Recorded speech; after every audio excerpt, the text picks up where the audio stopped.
साथियों, आगामी परीक्षाओं को देखते हुए एक विशेष मुद्दे को जो है या कह लें विषय को मैं उठाना चाहता हूं और वह विषय है पत्र लेखन। पत्र लेखन को लेकर के लोगों के, खास करके विद्यार्थियों के दिलो दिमाग में एक संशय की स्थिति रहती है, अस्पष्टता की स्थिति रहती है। उसे लगता है कि आखिरकार जो है पत्र को कैसे लिखा जाए। हिंदी और इंग्लिश दोनों में जो है पत्र लेखन आते हैं। तो पहले यहाँ मैं इस वीडियो में हिंदी में पत्र लेखन कैसे लिखें इस पर थोड़ी सी चर्चा मैं करना चाहूँगा। जैसा कि स्पष्ट है कि पत्र को एक मोटा मोटी विद्यार्थियों के समझने के लिए दो हिस्से में बांटा जा सकता है।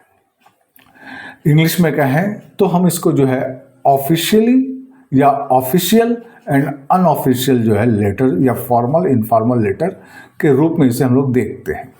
हिंदी में कहें तो इसे जो है औपचारिक एंड अनौपचारिक जो है पत्र के रूप में हम इसे देखते हैं। अपने जीवन को, अपने समाज या जीवन के आसपास अगर यदि हम टटोले देखें तो ऐसा लगता है कि दो तरह की चीज़ें मौजूद हैं और उसी के मद्देनज़र जो है ये पत्र जो है दो हिस्से में बंट जाते हैं। एक ऐसा है जहाँ पर जो है हम अपने संबंधियों से, अपने दोस्तों से, अपने मित्रों से, अपने लोगों से जो है घिरे हैं, जो हमारे बहुत करीब हैं, जहाँ हमारी हंसी मजाक चलती है, मस्ती चलती है, मज़ा चलती है, गपशप चलता है। तो यहाँ पर अगर यदि इस तरह के कंडीशन में अगर हम यदि पत्र लेखन करें, ऐसे लोगों के लिए लिखें, ऐसे लोगों के बीच में अगर यदि हम पत्र लेखन करें तो वह पत्र लेखन अनौपचारिक पत्र लेखन कहलाता है। बात को समझें कि जो भी हमारे जो है रिलेटिव्स हैं, संबंधी हैं, दूर रहें पास रहें, जो भी रहें, यदि मैं उसको पत्र लिख रहा हूं तो वह पत्र जो है अनौपचारिक कहलाता है। क्योंकि एक दूसरे की जो जान पहचान है इतनी गहरी है कि डायरेक्ट जो है हम पत्र लेखन की तरफ बढ़ जाते हैं। कैसे हैं, क्या है, पत्र मिला, ये इस तरह करके जो हम इससे बढ़ जाते हैं। कहीं किसी प्रकार की विशेष जो है जान पहचान की आवश्यकता नहीं पड़ती। लेकिन ठीक इसके उलट जब ऐसा होता है कि हम अपने ऑफिशियल चीज़ों की तरफ, यानी कि ऐसी चीज़ों की तरफ जहाँ पर बाजारवाद है, जहाँ पर ऑफिस है, जहाँ पर हमारी जान पहचान एकदम नहीं है, जहाँ हमारा कम्युनिकेशन नहीं है, किसी से मिलना जुलना नहीं है, वहाँ पर यदि पत्रों का हिसाब किताब करना पड़ता है तो वहाँ जो है टोटल जो स्थिति अनौपचारिक होती है। यानी कि पूरे मान सम्मान, रिस्पेक्ट, जितने भी बड़े बड़े शब्द हैं उन सबों के अनुसार हमें जो है पत्र लेखन जो है करना पड़ता है।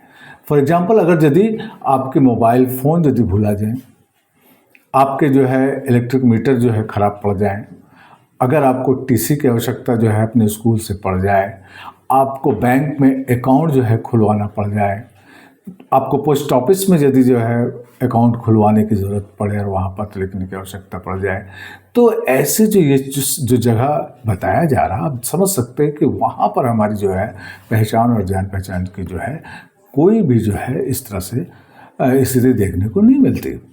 तो ऐसे में वहाँ का जो पत्र लेखन होगा वह जो है अनौपचारिक होता है। जो विशेष अंतर होता है औपचारिक और अनौपचारिक में कि हम औपचारिक पत्र को जहाँ हम शुरू कर देते हैं कि प्रिय मित्र, प्रिय भाई या प्रिय बंधु, प्रिय करके यदि हम या करके यदि हम अपने पत्र की शुरुआत कर देते हैं और लिखना शुरू कर देते हैं, बीच में कहीं कोई विशेष रोक टोक नहीं, बहुत तरह की बातें लिख देते हैं, बहुत सारी भावनाएं जो हैं उस पत्र में जो है हम लोग बहा दिया करते हैं। लेकिन ऐसा हम अनौपचारिक नहीं कर सकते।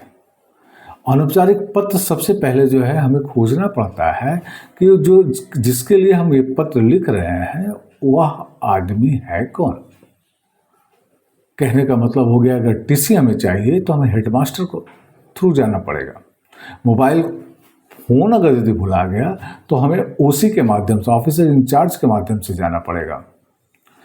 इसी तरह जो है सबसे पहले ढूंढना पड़ता है कि किसके थ्रू। उसके बाद आता है कि आपके विषय वस्तु क्या है, यानी कि जहाँ औपचारिक पत्र में तरह तरह की बातें हम लिख सकते थे, तरह तरह के विचारों का जो है हम उसमें जो है डाल सकते थे, लेकिन अनौपचारिक पत्र में ऐसा हम नहीं करते। मात्र एक या मैक्सिमम अगर गया तो 2 बातें हम लिख सकते हैं, और वो भी डिफरेंट नहीं होनी चाहिए।